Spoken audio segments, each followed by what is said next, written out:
حضرت آیت الله العظما سید علی حسینی خامنه ای در راه سربلندی حرم جمهوری اسلامی ایران شهد گوارای شهادت را نوشیدند. The date was February 28th, 2026, a Saturday morning, the holy month of Ramadan.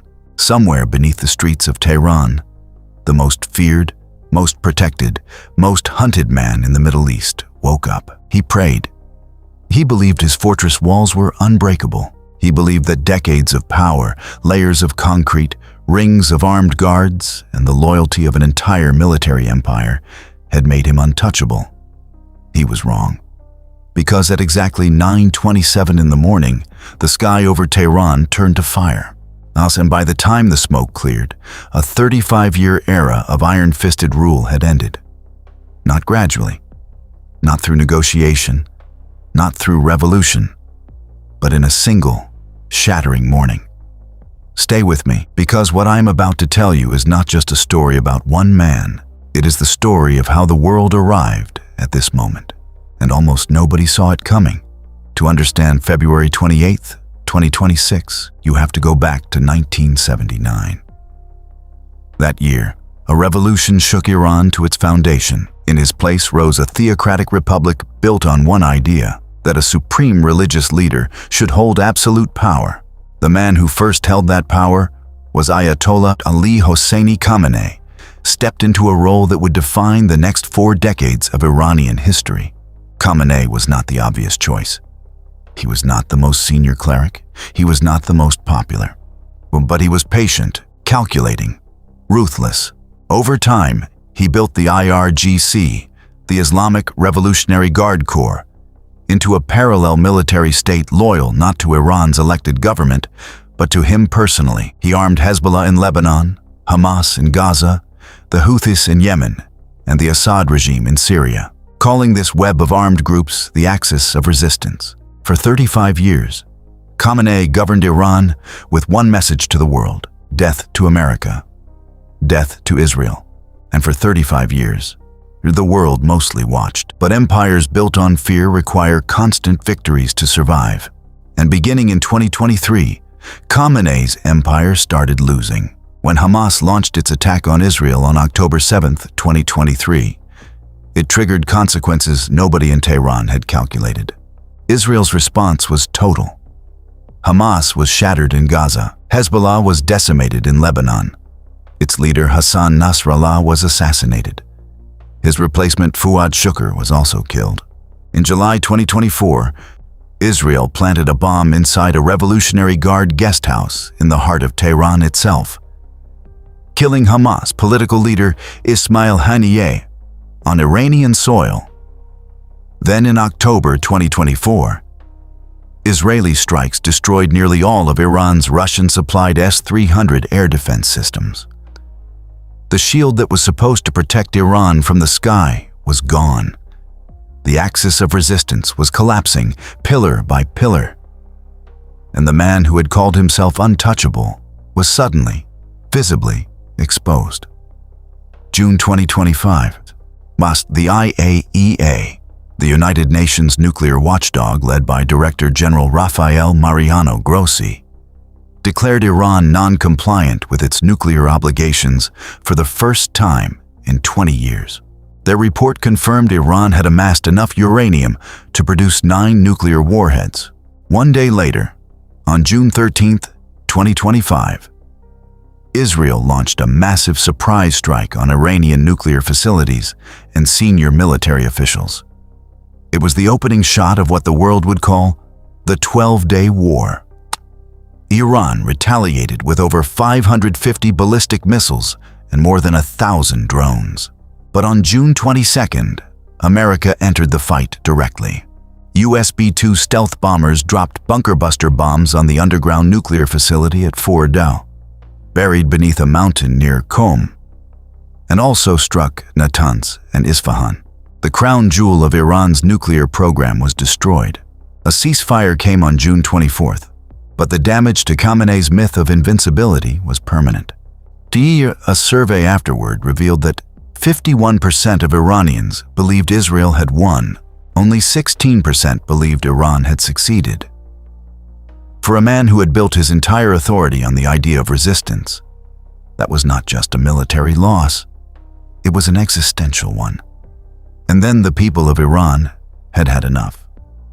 On December 28, 2025, protests erupted across the country, sparked by the collapse of the Iranian rial and decades of mismanagement.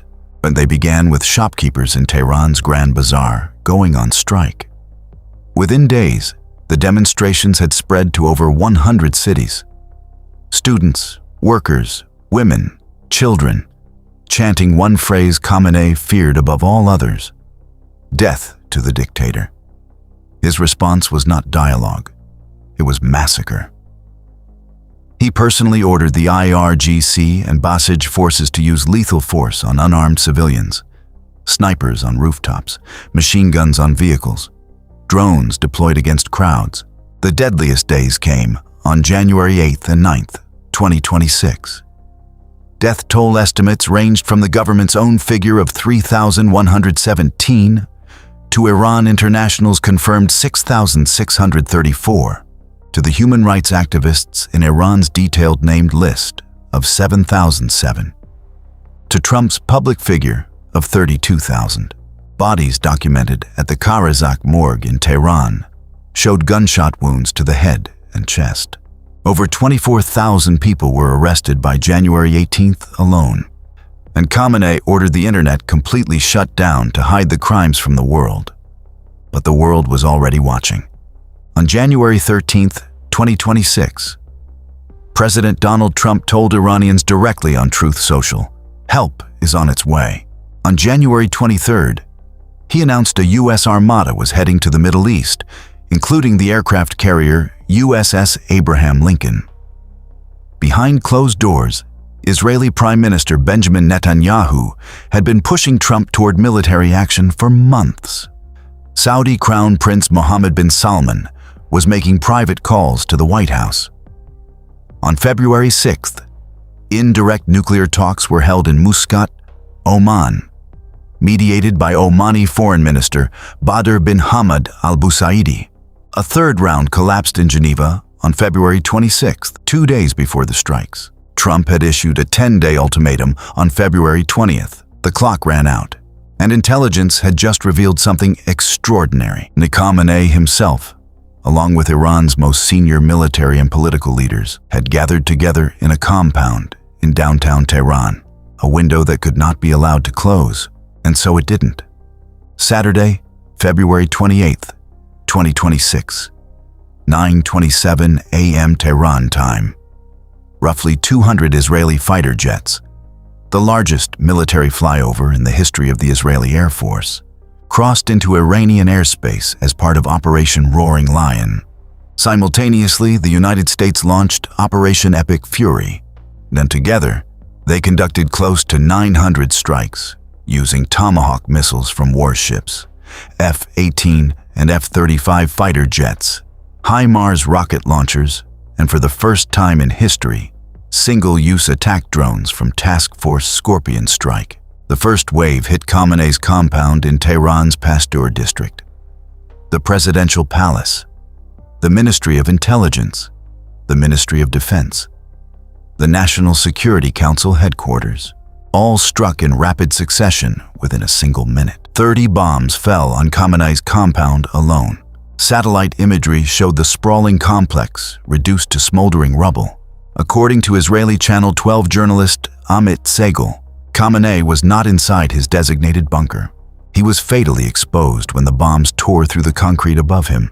IDF spokesperson Efi Defrin confirmed 40 senior Iranian commanders had been killed within the first minute of the operation. Let me tell you who died that morning.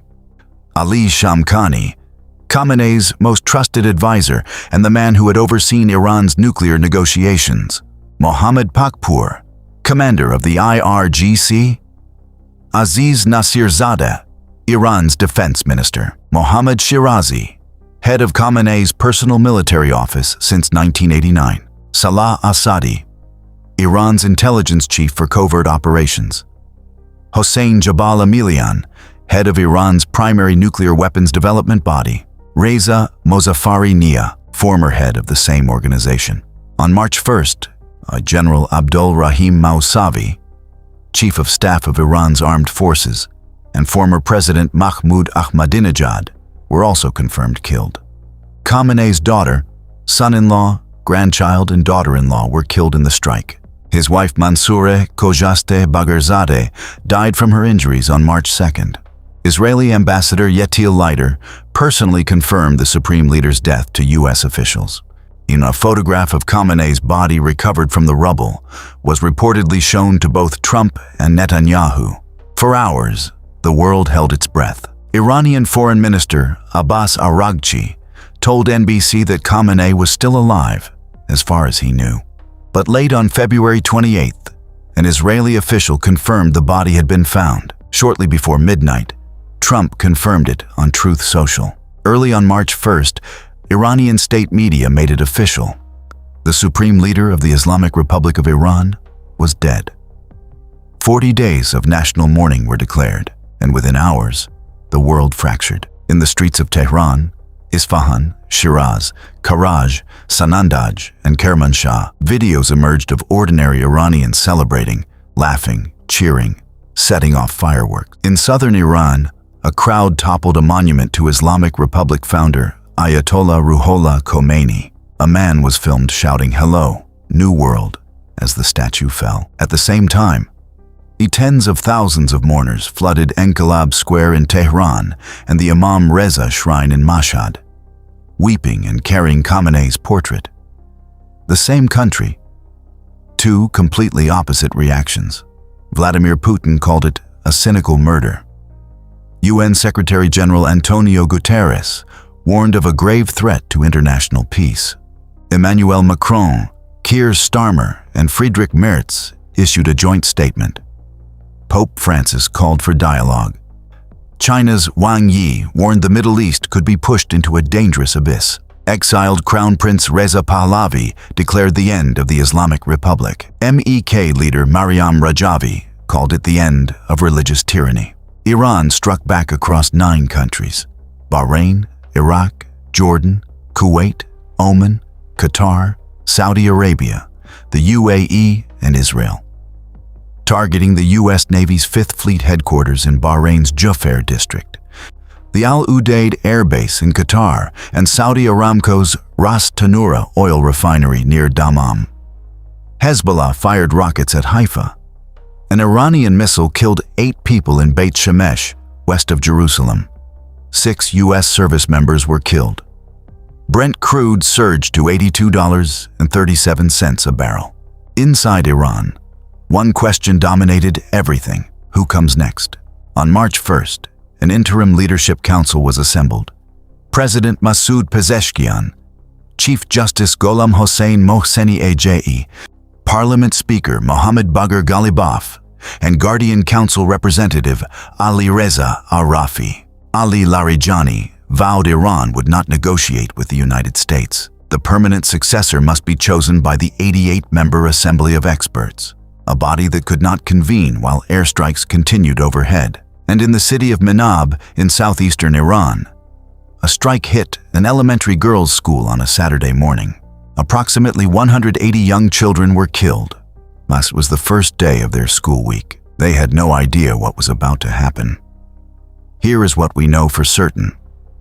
On the mornings of February 28, 2026, the Supreme Leader of the Islamic Republic of Iran, the man who ruled for 35 years, built a military empire from Tehran to Beirut to Sana'a, ordered the massacre of his own people, and called for the destruction of entire nations, was buried beneath the rubble of the very fortress he believed would keep him safe forever. Whether history judges that morning as justice, as tragedy, or as the opening of an entirely new chapter in the Middle East, that verdict has not yet been written. What has been written is this: the world Khamenei built is crumbling, and whatever comes next will shape hundreds of millions of lives for generations to come. If this story moved you, share this video. Drop your thoughts in the comments. I want to know what you think about what is happening right now. And if you are new here, subscribe. because there is much more to come.